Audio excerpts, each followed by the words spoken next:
Hello student, how are you? I think you are doing well and you are studying. अब तक हम 11th class का जो syllabus किया है, we have done chapter first of the second unit that is named as motion in a straight line, जो हमारे लिए थोड़ा सा न्यू भी था और उसमें हमने थोड़ा सा बेस जो है हमारे 9th क्लास का भी किया था. That is we come across distance, displacement, velocity, speed, Newton, that is acceleration, and how we calculate or formulate the equation of motion in that. Basically we can say that numerical way से जो हमारा वो chapter है बहुत important है और कुछ हमारा थ्योरी पार्ट जो हमने डिस्कस किया था वो भी बहुत इंपॉर्टेंट है. Today we will start the second chapter of unit second that is name as motion in a plane. Before going ahead we discuss first what you mean by motion in a plane. Basically यही है कि अगर हम कोई chapter पढ़ रहे हैं तो पहले हम उस चैप्टर का नाम जो लिखा गया है वो एज सच क्यों लिखा गया है उसके बारे में समझें और नेक्स्ट फिर उसके टॉपिक्स के बारे में पढ़ें. तो बच्चे हमारा जो टॉपिक है जैसे मैंने लिख रखा है यानी जो चैप्टर है that is motion in a plane, यानी हम अब प्लेन में बात करेंगे. Have you remember that in chapter number 1 in unit second we are come across one dimension motion, two dimension motion and three dimension motion, right? We come across some example in that. तो वहाँ पर हमने क्या किया था, one dimension में अगर एक एक्सेस यूज होती है तो हमने 1D मोशन कहा था उसको, 2 एक्सेस यूज करती है तो उसे 2D कहा था, और अगर 3 एक्सेस यूज कर सकती है तो कर रखी है तो मोशन में तो हमें उसमें क्या था 3D का था और उसके एग्जांपल भी किए थे. पर बच्चे अगर हम इसको बात करें कि अगर वो स्ट्रेट लाइन है तो एक लाइन में मोशन है, दैट मीन्स वो एक एक्सेस में बात कर रहा है, तो हमने उसके बारे में पढ़ा that motion in a straight line क्योंकि वहां एक एक्सेस यूज हो रही है. नेक्स्ट अगर बात आए कि हमारे पास अगर हम ऐसा मोशन कर रहे हैं जिसमें हमारे पास 2 एक्सेस यूज हो, यानी इन शॉर्ट अगर वो 2 डायमेंशनल मोशन है तो हमारे पास क्या होगा, वो एक प्लेन की फॉर्म होगा. लाइक कि हमारे पास कोई प्लेन कब बनता है जब 2 एक्सेस होते हैं, either X Y, Y Z और जेड एक्स. ठीक है, तो यहाँ पर हमारे पास जैसे यहाँ पर अगर इन शॉर्ट टर्म से करें तो हमारे पास मान लीजिए एक एक्सिस है और ये हमारे पास वाई. ये मैं जनरल वे से कह रही हूँ कि हमारे पास एक्स और वाई 2 एक्सेस. ठीक, अब अगर मोशन इन दोनों एक्सेस में, अब हम थोड़ा दिमाग लगाए तो कौन सा मोशन होगा, मोशन लाइक मान लीजिए कोई भी बर्ड है फ्लाई कर रहा है, ठीक है, फ्लाई कर रहा है तो वो 2 डायमेंशन मोशन में है, या आप कह सकते हो एरोप्लेन जो है वो लिफ्ट कर रहा है. लिफ्ट कर रहा है तो बच्चे वो क्या है, लिफ्ट पर्टिकुलर एंगल से कर रहा है, वे भी हम बात करेंगे. बट यहाँ पर इसको डिस्क्राइब करने से लाइक अगर मान लीजिए यहाँ पर वो इस तरह से मूव कर रहा है तो अगर हम देखें तो इसकी एक्स एक्सिस में भी कुछ ना कुछ डिस्टेंस है और वाई एक्सिस में भी कुछ ना कुछ डिस्टेंस है. That means if you want to describe this motion of that bird, you have to describe what the position with respect to x-axis and what the position with respect to y-axis. I think you are getting my point. That means अगर आपको इसके motion के बारे में बताना है तो आपको x-axis में इसकी पोजीशन क्या है और y-axis में इसकी पोजीशन क्या है वो आपको बतानी पड़ेगी. तो इन शॉर्ट अब हम इस चैप्टर में हमारा जो भी मोशन होगा वो किसी तरह का हो सकता है, या वो सर्कुलर हो सकता है, वो प्रोजेक्टाइल वे से भी हो सकता है. तो वो मोशन जो है हम वहां पर 2 डिमेंशन यानी हम एक्स वाई प्लेन के टर्म में उसको यूज करेंगे. अब इस यूनिट को करने से पहले या इस चैप्टर को करने से पहले हमें कुछ बेसिक थिंग्स हैं जो हमें याद रखनी पड़ेगी, जो कि हमारे लिए न्यू है as compare to motion in a straight line. ठीक है, तो बच्चे यहाँ पर हमारा जो प्लेन रहेगा वो रहेगा या तो एक्स वाई प्लेन रहेगा या वाई जेड प्लेन रहेगा या जेड एक्स प्लेन रहेगा, कुछ भी, तभी तो प्लेन बन पाएगा. यानी 2D तब बनेगा, 2 एक्सेस यूज हो रही है, दैट्स मीन 2D. अब यहाँ पर एक नई चीज और है कि ये तो हमें पता है कि ये प्लेन हमेशा 2 एक्सेस से बनता है. यहाँ पर नई चीज है कि अगर आपको आपके जो है ऑब्जेक्ट के मोशन का मैग्नीट्यूड बताना है, वो मैग्नीट्यूड तो हम बता सकते हैं किसी भी क्वांटिटी 5, 10, 20, 50. बट अगर आपको डायरेक्शन शो करनी है तो एक्स एक्सिस के लिए अलग डायरेक्शन होगी, वाई एक्सिस के लिए अलग डायरेक्शन होगी और जेड एक्सिस के लिए अलग डायरेक्शन होगी. जैसे अगर आपका एक्स एक्सिस में मोशन है तो बच्चे वहां पर आप आई कैप लगाएंगे. जेड अगर आपका वाई एक्सिस में है तो आप उसको जे कैप लगाएंगे और जेड एक्सिस में है तो के कैप लगाएंगे. बच्चे यहाँ पर मैंने एक वर्ड ये कैप लगाया, ये कैप क्या है, एक्चुअली ये यूनिट वेक्टर का ही एक पार्ट है. यूनिट वेक्टर हम अभी टाइप्स ऑफ वेक्टर करेंगे just after that this topic. तो यहाँ पर हमारे कैप, ये आई कैप, ये सिर्फ अगर आपने कहीं आई कैप लिख दिया तो it's mean the motion in x axis. If you see as j cap that means motion in y axis, and if as k cap that it means the motion in k axis. Right. यानी अगर आपके पास कोई भी अगर motion हो रहा है तो आप उसको एक्स वाई जेड से ना लिख के उसको क्या लिखोगे आप आई कैप जे कैप के कैप। जैसे फॉर एग्जांपल अगर हम मान लीजिए हमारे पास कोई भी क्वांटिटी है उस यानी ये बर्ड है, ठीक है, इसका अगर मुझे मोशन करना है तो क्या है मुझे नहीं पता, ये मान लीजिए ये एक्स है और ये इसका वाई है, ठीक है, तो यहाँ एक्स वाई है तो यहाँ पर हम क्या कर सकते हैं, इसको लिख सकते हैं एक्स, एक्स के साथ क्या आना चाहिए आई कैप और वाई के साथ क्या आना चाहिए जे कैप। तो ये हमारे इसका मोशन बताएगा, मैं एम से डिनोट कर रहा हूँ, ठीक है, ये इसका मोशन बताएगा कि एक्स एक्सिस में कितना है वाई एक्सिस में कितना है। आई थिंक आपको यहाँ तक ये चीजें समझ में आती। अगर आपका 2 डायमेंशनल मोशन है तो आप एक्स वाई वाई जेड और जेड एक्सिस से रिप्रेजेंट कर सकते हैं। नेक्स्ट थिंग यहाँ पे एक्स को आई से, वाई को जे से और जेड को के से रिप्रेजेंट करना है। नेक्स्ट थिंग बेटा जो कि हमने पहले भी पढ़ी हुई है, फर्स्ट जो हमारा अभी चैप्टर किया है उसमें हमने किया था, that is scalar and vector. What do you mean scalar quantity and vector quantity? Right, the scalar quantity is that quantity which have magnitude only and the vector quantity is that quantity which have direction as well as what magnitude। यानी इसके पास magnitude तो है but direction भी साथ की साथ है। तो यहाँ पर तो हमारे पास जो है वेक्टर और स्केलर की क्यों बात है, क्योंकि यहाँ पर हम डायरेक्शन की बात कर रहे हैं, तो दैट मीन्स हमारे पास क्या है वेक्टर क्वांटिटी आनी चाहिए। तो अभी हम जो पढ़ेंगे कि हमारे पास वेक्टर क्वांटिटी क्या है।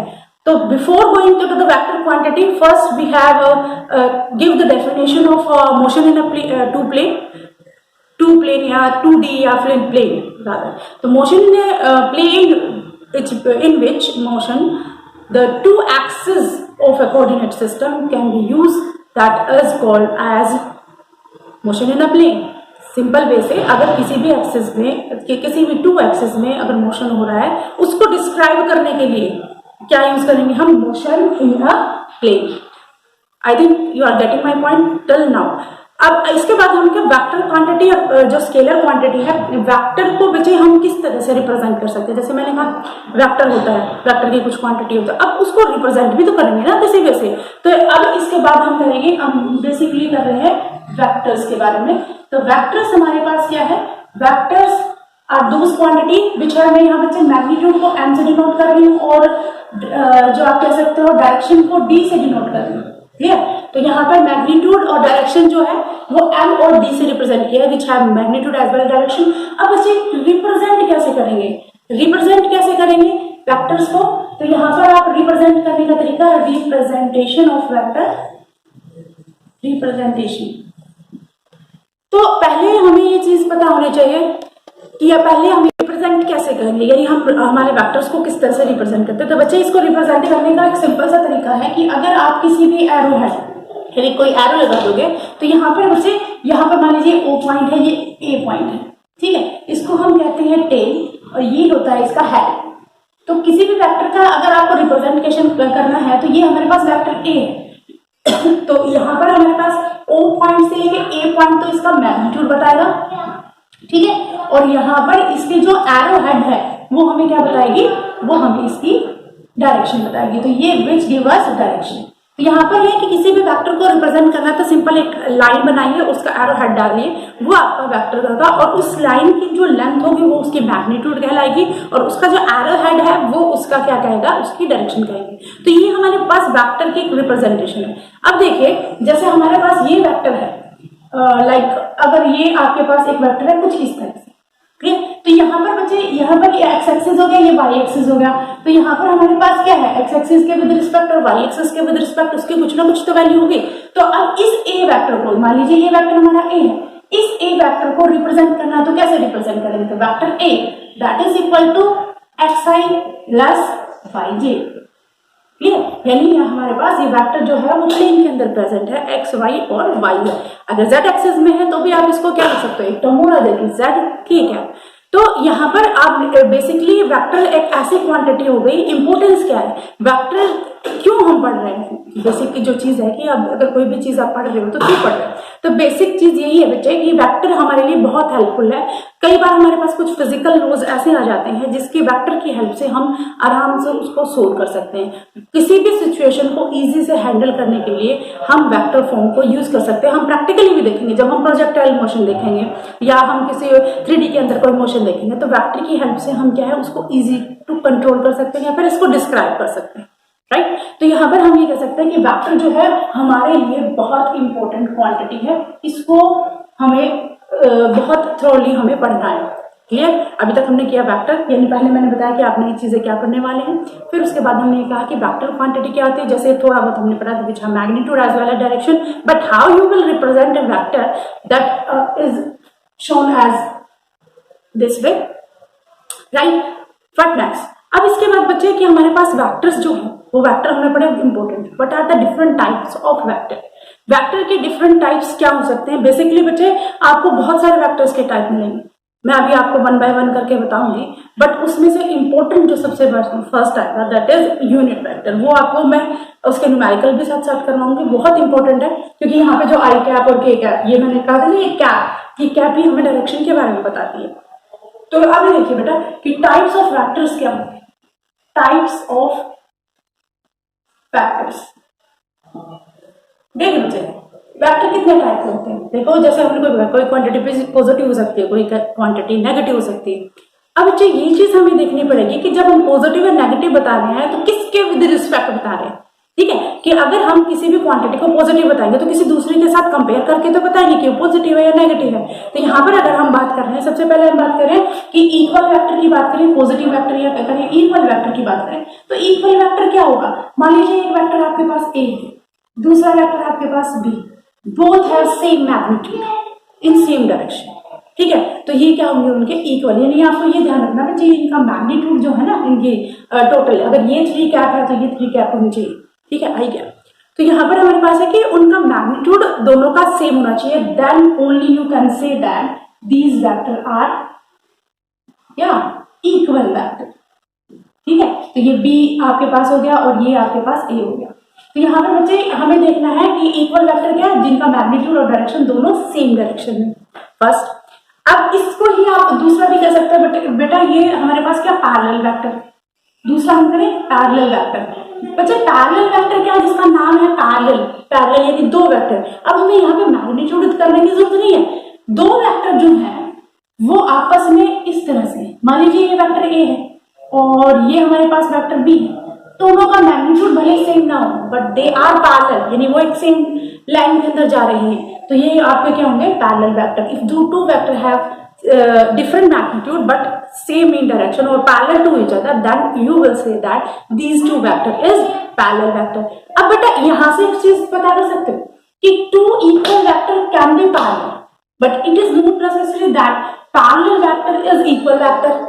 Are you getting my point? कि हम ये कह सकते हैं कि 2 जो इक्वल वेक्टर हैं वो पैरेलल वेक्टर हो सकते हैं, बट ये कोई जरूरी नहीं है कि 2 पैरेलल वेक्टर इक्वल वेक्टर हो सके। जो हमने बताया क्योंकि मैग्नीट्यूड उसमें तो जरूरी नहीं है पैरेलल वेक्टर में कि वो मैग्नीट्यूड के हिसाब से सही हो, यानी वो सेम हो उसका मैग्नीट्यूड। इसके बाद बच्चे आप लिख सकते हैं एंटी पैरेलल या नॉन पैरेलल। तो उसमें तो आप सब जैसे समझे नॉन पैरेलल जिसमें वो आपस में पैरेलल नहीं हो, नॉन पैरेलल वेक्टर्स क्या होंगे आपस में पैरेलल नहीं है, यानी एक ऐसे हो गया एक ऐसे हो गया, कोई रिलेशन ही नहीं है, तो ये क्या होंगे आपके नॉन पैरेलल वेक्टर्स। इसके अलावा क्या हो सकते हैं नेगेटिव वेक्टर्स। नेगेटिव वेक्टर्स क्या है, इसको बच्चे हम पॉजिटिव वेक्टर्स भी कह सकते हैं, ठीक है। ये दूसरा इसका तरीका इक्वल को आप पॉजिटिव वेक्टर, क्योंकि दोनों सेम डायरेक्शन में उसको पॉजिटिव वेक्टर। अगर हम करें नेगेटिव वेक्टर्स, नेगेटिव वेक्टर में क्या आएगा बेटा मैग्नीट्यूड तो सेम हो बट उनकी डायरेक्शन क्या हो अपोजिट हो। नेगेटिव वेक्टर में क्या है कि अगर ये ए वेक्टर है और दूसरा क्या हो जाएगा बी वेक्टर, ठीक है। तो ये वेक्टर आपका क्या होगा नेगेटिव वेक्टर, क्योंकि इसमें डायरेक्शन क्या होगी अपोजिट, क्योंकि नेगेटिव साइन क्या देगा डायरेक्शन को ही बता रहा है ना, मैग्नीट्यूड तो नेगेटिव हो ही नहीं सकता। तो यहाँ पर हमारे पास क्या है कि 2 आपके पास वेक्टर है, एक अगर उनका मैग्नीट्यूड सेम है और डायरेक्शन उनकी अलग अलग है तो आप उसको क्या लिख सकते हो नेगेटिव वेक्टर्स, क्लियर। अब इसके बाद है बच्चे आपके पास लोकलाइज्ड और नॉन लोकलाइज्ड। लोकलाइज्ड को मैं सिर्फ अभी आपको इसी तरह से बता देती हूँ, लिखने की कोई जरूरत नहीं है। लोकलाइज्ड वेक्टर क्या होते हैं बेटा जिनका फिक्स पॉइंट होता है, यानी इनिशियल पॉइंट जिनका फिक्स हो उन्हें लोकलाइज्ड वेक्टर कहते हैं, जिनका इनिशियल पॉइंट फिक्स ना हो उन्हें नॉन लोकलाइज्ड वेक्टर कहते हैं। जैसे अगर मान लीजिए एक बार वेक्टर यहाँ पे आ रहा है, फिर ये लोकलाइज्ड पॉइंट हो गया ना, इसको लोकलाइज्ड वेक्टर कहेंगे। फिक्स इनिशियल पॉइंट है उसको क्या कहेंगे, लोकलाइज्ड वेक्टर, जिसका फिक्स इनिशियल, जैसे ये इनका कोई फिक्स इनिशियल पॉइंट नहीं है तो ये नॉन लोकलाइज्ड वेक्टर है। क्लियर। नेक्स्ट हमारे पास वेक्टर जैसे हमने लोकलाइज और जिसका इनिशियल पॉइंट फिक्स होता है, और जिसका इनिशियल पॉइंट फिक्स ना हो तो नॉन लोकलाइज्ड वेक्टर है। इसके अलावा बच्चे हमारे पास हो सकता है जीरो वेक्टर। जीरो वेक्टर क्या होगा कि जिसका मैग्नीट्यूड जीरो हो, ठीक है, जीरो मैग्नीट्यूड हो, बट उसकी पर्टिकुलर कोई भी आर्बिट्रेरी कोई भी डायरेक्शन, जैसे पॉइंट है, पॉइंट की कोई भी आर्बिट्रेरी डायरेक्शन हो सकती है, किसी डायरेक्शन में भी हो सकता है, तो ये हमारे पास क्या होगा, जीरो वेक्टर। इसी तरह से आपके पास होता है कोप्लानर वेक्टर। जैसे बच्चे नाम यहाँ पे लिखा हुआ है कोप्लेनर, प्लानर का वेक्टर क्या है, कोप्लानर वेक्टर क्या होंगे बेटा, जो वेक्टर सेम प्लेन में प्रेजेंट हो। जैसे अगर मान लीजिए एक वेक्टर ये है और एक वेक्टर ये है, दोनों इसी एक्स वाई प्लेन में प्रेजेंट है ना, ठीक है, मैं इसको एक्स मान रही हूँ, इसको वाई, तो एक्स वाई प्लेन में अगर प्रेजेंट है तो ये क्या होंगे, कोप्लानर वेक्टर। क्लियर। और इसके बाद जैसे कि मैंने कहा था कि एक सबसे इंपॉर्टेंट जो वेक्टर पार्ट आता है that is unit vector.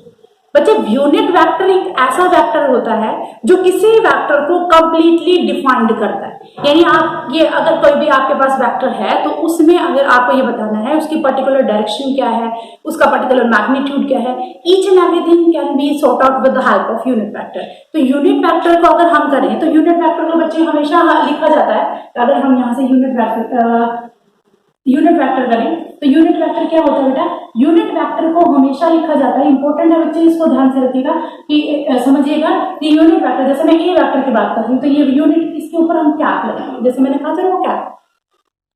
Unit vector is nothing but अगर हम वेक्टर को उसी के मैग्नीट्यूड से डिवाइड कर दे तो वो हमारे पास यूनिट वेक्टर, यानी अगर मान लीजिए हमारे पास मैंने ए का यूनिट वेक्टर निकालना है तो वेक्टर को कैसे रिप्रेजेंट करना है, उसके ऊपर हमने एक एरो लगाई है ना, arrow head, that means vector.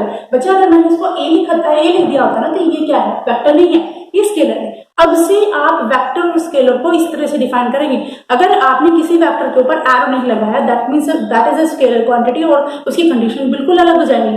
तो जब भी आप ड्रॉ करें वेक्टर तो इस चीज को थोड़ा सा ध्यान रखें कि ये वेक्टर क्वांटिटी तभी बनेगी जब आप उसके एरो हेड लगाएंगे। ठीक, तो यहाँ पर हमें क्या है कि आपका यूनिट वेक्टर, क्योंकि यूनिट के लिए हम कैप लगाते हैं और वो क्या है, it is the ratio of vector and its magnitude, यानी वेक्टर को उसी के मैग्नीट्यूड से अगर आप डिवाइड कर देंगे तो आपको यूनिट वेक्टर दे देंगे। कैसे, अब फॉर एग्जांपल मेरे पास कोई भी वेक्टर है, लाइक मेरे पास वेक्टर है 3i cap plus 5j cap plus 2k cap. Clear, यानी ये क्या बता रहा है वेक्टर कि i जो x एक्सिस में उसका मैग्नीट्यूड 3 है, y एक्सिस में उसका मैग्नीट्यूड 5 है और z एक्सिस है उसमें मैग्नीट्यूड उसका 2 है। तो ये हमारे पास एक पर्टिकुलर एक वेक्टर हो गया ना, हमारे प्लेन 2D के अंदर एक वेक्टर है जिसका मैग्नीट्यूड किस तरह है, मैंने कोई रैंडम ले लिया आपको समझाने के लिए। अब आपको क्या करना है, इसका आपको यूनिट वेक्टर निकालना है। तो यूनिट वेक्टर में क्या बोल रखा है कि वेक्टर को, यानी ये जो वेक्टर है इसके मैग्नीट्यूड से डिवाइड कर दीजिए। अब मैग्नीट्यूड क्या है, आपने पहले करना सीखा होगा कि मैग्नीट्यूड क्या होता है बच्चे, कि मैग्नीट्यूड का मतलब, जैसे अगर मैं इसकी बात करूं हमारे पास, हाँ ये वाला वेक्टर, इसका अगर मैं मैग्नीट्यूड की बात करूं तो मैग्नीट्यूड कैसे निकलेगा, मैग्नीट्यूड को इस तरह से लिखा जाता है और ये अंडर रूट लगाया जाता है, ये हो जाएगा एक्स स्क्वायर प्लस में वाई स्क्वायर, यानी इनके जो मैग्नीट्यूड्स हैं उनका स्क्वायर कर दीजिए, अंडर द रूट लगा दीजिए, वो आपका इसका मैग्नीट्यूड होगा।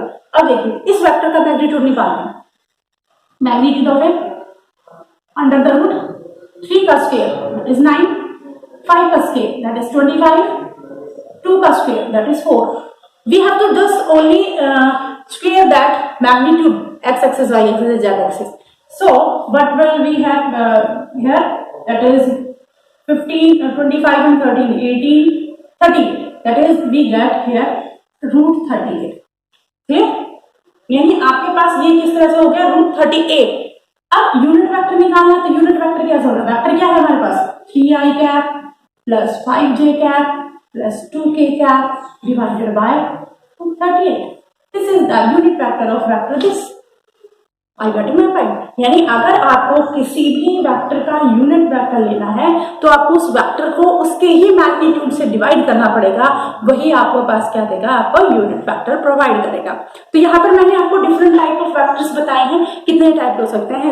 आपके पास होता है इक्वल मैग्नीट्यूड, अगर डायरेक्शन और मैग्नीट्यूड सेम है तो इक्वल वेक्टर, अगर उसका डायरेक्शन मैग्नीट्यूड सेम है मगर डायरेक्शन अपोजिट है तो नेगेटिव वेक्टर, अगर वो दोनों का डायरेक्शन सेम है तो पैरेलल वेक्टर, अगर उनके डायरेक्शन सेम ना हो तो वो एंटी पैरेलल वेक्टर, अगर उनका फिक्स पॉइंट है, इनिशियल पॉइंट फिक्स है तो लोकलाइज्ड, फिक्स इनिशियल पॉइंट नहीं है तो नॉन लोकलाइज्ड, को प्लेनर वेक्टर, ठीक है। इसको को प्लेनर जो सेम प्लेन के अंदर प्रेजेंट होते हैं, को प्लेनर वेक्टर हो गए। जीरो वेक्टर जिसमें उसका मैग्नीट्यूड जीरो हो बट रैंडमली कोई डायरेक्शन हो, दैट इज जीरो वेक्टर। इसके अलावा को इनिशियल जिसका सेम इनिशियल पॉइंट हो, तो सेम इनिशियल पॉइंट का अगर मैं ये बताऊं इस तरह से इनिशियल पॉइंट सेम हो गया ना तो को इनिशियल वेक्टर।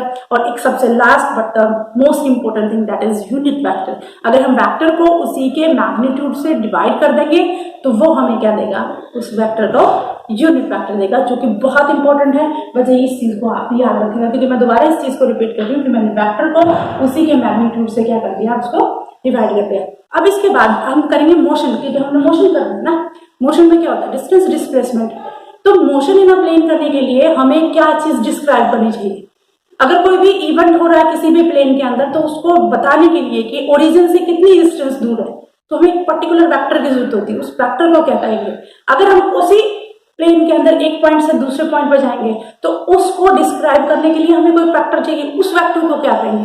यानी बेसिकली हम मोशन इन द प्लेन में वेक्टर्स को किस तरह से निकाल सकते हैं या फिर उनका डिफरेंट टर्मिनोलॉजी क्या होगी वो पढ़ेंगे। अब एक बार आप इसको ध्यान से देखिए, नोट डाउन कीजिए, उसके बाद हम करेंगे नेक्स्ट।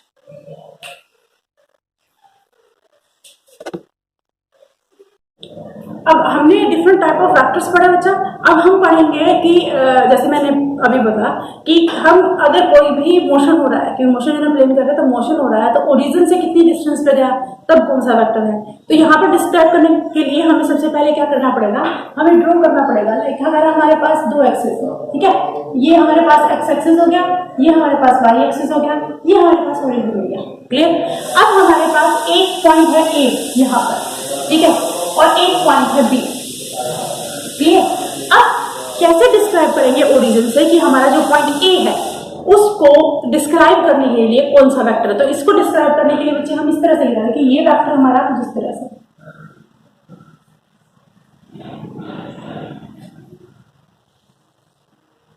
ये देखिए, ये वेक्टर हमारा ए हो गया, ठीक है। तो ये दूसरा अगर इसको अगर वेक्टर को रिप्रेजेंट करना तो ये ए वेक्टर हो गया, यानी ए पोजीशन पे है तो आप यहाँ पे लिख सकते हैं ओ ए जो है वो वेक्टर ए को रिप्रेजेंट कर रहा है, क्लियर। इसके बाद बच्चे कि अगर हमारे पास बी वेक्टर है, अब ये ओरिजिन से ही डिस्टेंस देखनी पड़ेगी। ओरिजिन से अगर डिस्टेंस देखी है तो ये हमारे पास हो गया, ये एरो हेड लगा देखिए, शुरुआत कहाँ से हो रही है, ओरिजिन से शुरुआत हो रही है। एंड कहाँ हो गया, यहाँ एरो एंड है तो ठीक है, मैग्नीट्यूड ही तो बता रहा हूँ। तो यह हमारे पास हो गया वेक्टर बी।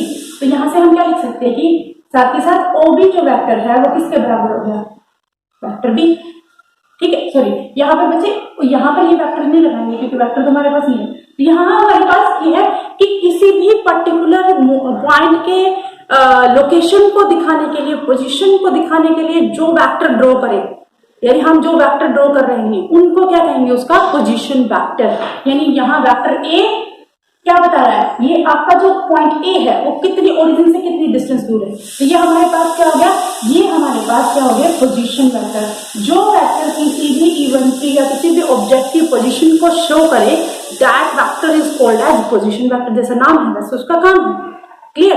अब मान लीजिए कि अगर आपको ये देखना है कि ए से, जैसे पहले ए पे था फिर बी पे चला गया, ए से लेके बी तक उसने कितनी, हाउ मच और in which direction that object has motion. अगर उस ऑब्जेक्ट ने मोशन किया है कितनी डायरेक्शन में, हाउ मच और इन विच डायरेक्शन, और डायरेक्शन कितनी है, वो चीज अगर बतानी है तो अगर मैं इसको ड्रॉ करूंगी, ए हमारा क्या है, ए से बी तक गया ना, तो ये हमारे पास स्ट्रेट लाइन आनी चाहिए कि ये हमारे पास ए से बी तक गया। तो ये वेक्टर जो है इसको मैं कोई भी वेक्टर आर मान लू, क्लियर। रिजल्टेंट होती है डिस्प्लेसमेंट, अगर आपको डिस्प्लेसमेंट करना तो डी से कर लीजिए, वो आपकी कन्वीनियंस के हिसाब से। यानी ये आपके पास ए बी वेक्टर, तो मैं ये क्या लिखूँ, ए बी जो वेक्टर है ये ए से लेके बी तक, तो ये हमें क्या बता रहा है, डिस्प्लेसमेंट वेक्टर। यानी displacement vector is that vector in which how much and which direction has the object its motion is completed by that vector is called that displacement vector। यानी ऐसा वेक्टर जिससे वो सिर्फ ये बता पाए, सिर्फ क्या बहुत सारी चीजें बता रही है कि इससे ये बता पाए कि आपका जो वेक्टर है उसमें कितनी, यानी उसका मैग्नीट्यूड और किस डायरेक्शन में मोशन किया है। ठीक है, with help of that is एक टर्म हो रही, that is position vector. Position vector की हेल्प से तो क्या, पोजीशन वेक्टर नहीं तो ओ से लेके ए तक पहुंचा है उसको, तो with the help of position vector which can find how much and in which direction the object move it's motion या move that vector is called displacement. तो बच्चे ये दोनों वेक्टर्स जो है ना वो बहुत इंपॉर्टेंट है, that is position vector and displacement vector. यही इंपॉर्टेंट है क्योंकि मोशन के अंदर हमें यही तो चीज चाहिए कि हम वेक्टर्स को किस तरह से उसका डिस्प्लेसमेंट निकाल सकते हैं और किस तरह से हम उसका पोजीशन निकाल सकते हैं। बच्चे अगर देखा जाए पोजीशन वेक्टर और डिस्प्लेसमेंट वेक्टर दोनों अलग अलग है। क्यों?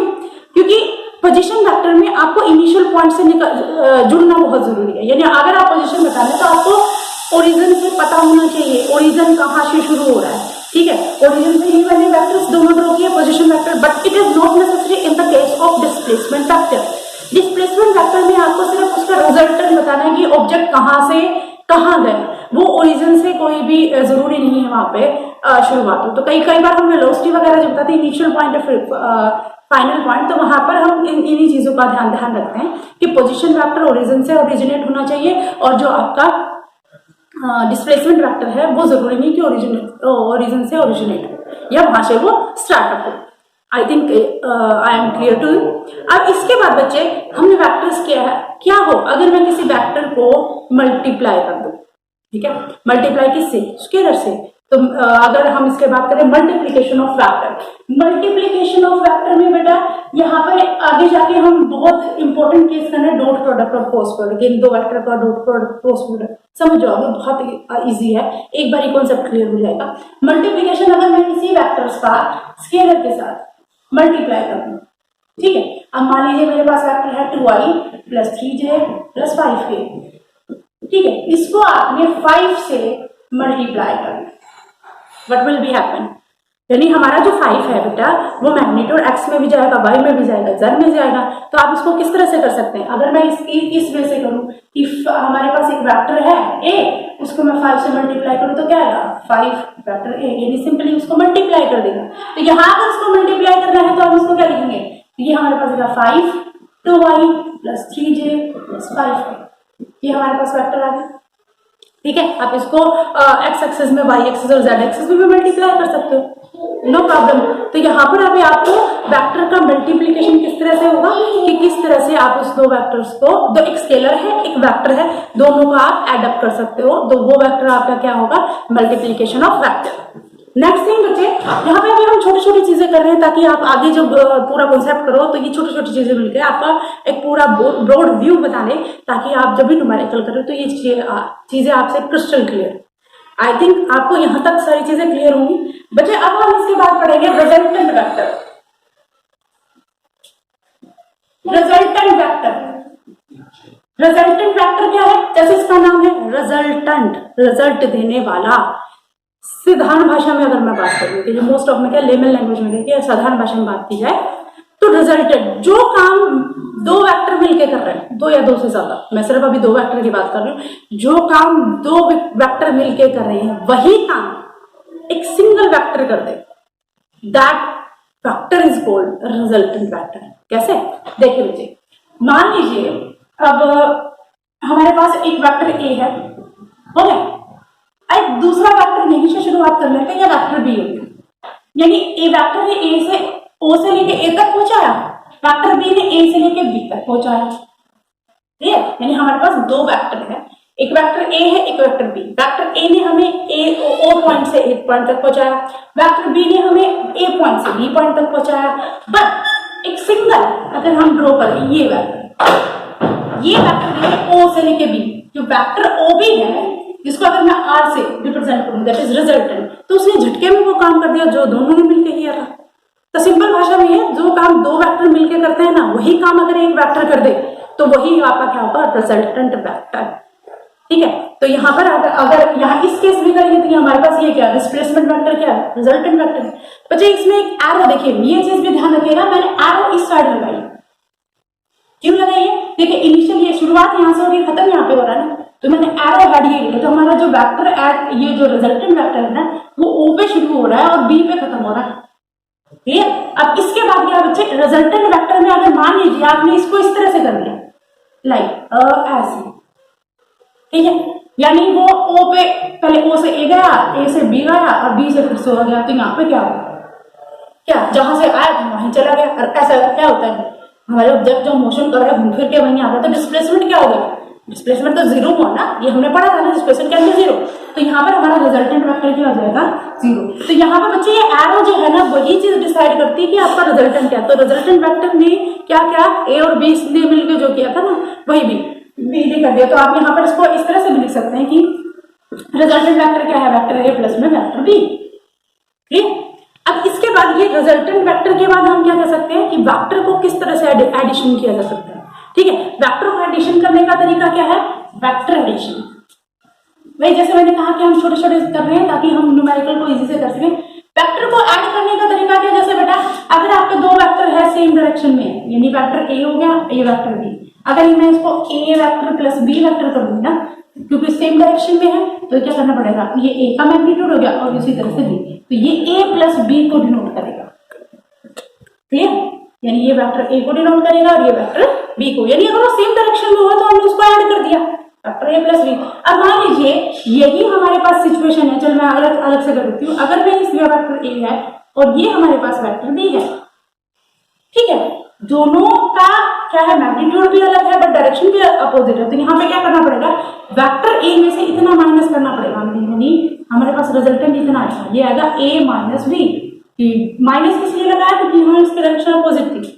तो सिंपल सी बात है, जब ऐड करने के लिए बोला जाए तो सिंपल आप उसको एक्स में एक्स ऐड करोगे, वाई में वाई ऐड और जेड में जेड। अगर माइनस करने के लिए आए तो आप उसमें से जिस तरह से आप सब्सट्रैक्शन करते हैं सिंपल वही करना है। हाँ, ये तो हो गया मैग्नीट्यूड, अगर न्यूमेरिकल वे से आएगा। अगर आपको ज्योमेट्रिकल वे से आए तो आप इसको इस तरह करेंगे, जो आप उसके मैग्नीट्यूड को ध्यान में रखेंगे, सेम वेक्टर का मैग्नीट्यूड को आपने ऐड कर दिया, डिफरेंट मैग्नीट्यूड को आपने इस तरह से। तीसरी चीज क्या हो सकती है, अगर वो दोनों किसी एंगल पे like this, vector A and vector B, तो इनका रिजल्टेंट क्या होगा, this vector B its resultant. तो इस तरह से हम इन वेक्टर्स को क्या कर सकते हैं, इनका रिजल्टेंट निकाल सकते हैं और वेक्टर को ऐड। तो ये आपका आर वेक्टर क्या हो सकता है, ए वेक्टर प्लस बी, वो कंडीशन पे हो सकता है बेटा। ये मैं आपको जनरल वे से बता रही हूँ, कंडीशन हम अलग अलग करेंगे। अगर वेक्टर लॉ के एडिशन लॉज करेंगे, बहुत इंपॉर्टेंट है, तो वो हम नेक्स्ट लेक्चर में करेंगे। बट स्टिल आपको यहाँ पर ये चीज देखनी है कि दो अगर सेम डायरेक्शन में किस तरह से ऐड करोगे, डिफरेंट डायरेक्शन में है किस तरह से ऐड करोगे, एंगल से है तो किस तरह से ऐड करोगे। तो ये आपका क्या कहलाएगा, दैट इज वेक्टर एडिशन। ठीक है, जैसे मैंने अभी आपको बताया कि रिजल्टेंट क्या है, एक वर्ड होता है रिजोल्यूशन ऑफ वेक्टर, रिजल्टेंट और रिजोल्यूशन। आई थिंक ये वाला टॉपिक मैं आपको नेक्स्ट वीडियो में करवाऊँ, क्योंकि अगर मैंने अभी करवा दिया तो आप दोनों में से कंफ्यूज हो जाओगे रिजल्टेंट क्या होता है। तो आज के लिए बच्चे आपको सिर्फ क्या पढ़ना है, जो हमने मोशन इन अ प्लेन है उसमें नई चीज क्या है, दूसरा उसके टाइप्स कितने हैं, तीसरा हमने ये पढ़ा कि पोजीशन वेक्टर और डिस्प्लेसमेंट वेक्टर क्या होता है। इसके बाद हमने ये कहा कि वेक्टर को ऐड करना हो, सब्ट्रैक्ट करना हो तो किस तरह से करेंगे। नेक्स्ट हम वेक्टर एडिशन लो करेंगे और फिर उसके बाद रिजोल्यूशन ऑफ वेक्टर करेंगे। आज के लिए इतना ही काफी है। जितने भी आपको अगर कोई भी दिक्कत हो तो बेटा आप मुझसे फ्रेंकली पूछ सकते हैं। तो आज के लिए इतना काफी। Thank you.